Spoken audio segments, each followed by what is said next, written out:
গত ২-০ আগস্ট ২০২৪ খ্রি.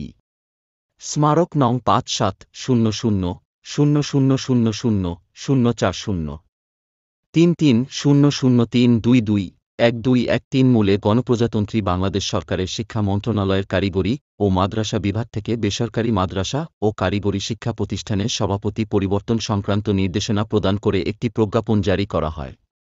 তাতে বলা হয়, বেসরকারি মাদ্রাসা ও কারিগরি শিক্ষা প্রতিষ্ঠানের গভর্নিং বডি ম্যানেজিং কমিটি ব্যবস্থাপনা কমিটির সভাপতি পদে জেলা পর্যায়ে জেলা প্রশাসকের মনোনীত প্রতিনিধি, উপজেলা পর্যায়ে উপজেলা নির্বাহী অফিসারকে এবং মহানগর এলাকায় বিভাগীয় কমিশনারের মনোনীত প্রতিনিধিকে সভাপতির দায়িত্ব প্রদান করা হল। পুনরাদেশ না দেয়া পর্যন্ত তারা সংশ্লিষ্ট দায়িত্ব পালন করবেন। মাদ্রাসার ক্ষেত্রে বাংলাদেশ মাদ্রাসা শিক্ষা বোর্ড, ঢাকা, গভর্নিং বডি ও ম্যানেজিং কমিটি, প্রবিধানমালা 2009-2012 পর্যন্ত সংশোধিত, এর ধারা 6 ও 8 উল্লেখ করা হয়েছে। উক্ত প্রবিধানমালা অনুযায়ী দাখিল মাদ্রাসার ম্যানেজিং কমিটি এবং আলিম মাদ্রাসার গভর্নিং বডি গঠিত হয়। দেশের ফাজিল ও কামিল মাদ্রাসা সমূহ ইসলামী আরবি বিশ্ববিদ্যালয়ের অর্ডিন্যান্স মোতাবেক পরিচালিত হয় এবং গভর্নিং বডি গঠিত হয়।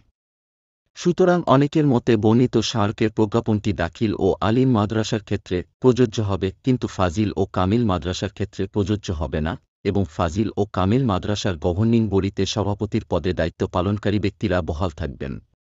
আবার অনেকের মতে ফাজিল ও কামিল মাদ্রাসাও উক্ত পত্রের আওতাভুক্ত হবে।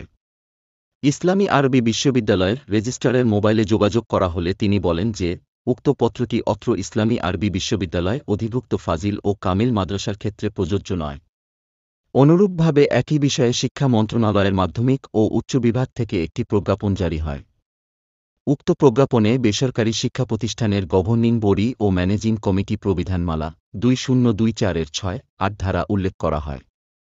সে মতে মাধ্যমিক বিদ্যালয় ও ইন্টারমিডিয়েট কলেজসমূহ উক্ত প্রজ্ঞাপনের আওতাভুক্ত হবে এবং জাতীয় বিশ্ববিদ্যালয় অধিভুক্ত ডিগ্রি কলেজসমূহ উহার অন্তর্ভুক্ত হবে না। সে ক্ষেত্রে ডিগ্রি কলেজে সভাপতির পদে দায়িত্ব পালনকারী ব্যক্তিরা বহাল থাকবেন। আবার অনেকের মতে জাতীয় বিশ্ববিদ্যালয় অধিভুক্ত ডিগ্রি কলেজসমূহ উক্ত প্রজ্ঞাপনের আওতাভুক্ত হবে। বিষয়টি নিয়ে অনেকেই দ্বিধাদ্বন্দ্বে ভুগছেন।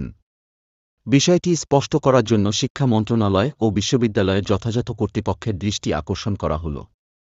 লেখক, অধ্যক্ষ, চাঁপাইনবাবগঞ্জ কামিল মাদ্রাসা, সদর, চাঁপাইনবাবগঞ্জ। মোবাইল 017044844342। মতামতের জন্য সম্পাদক দায়ী নন।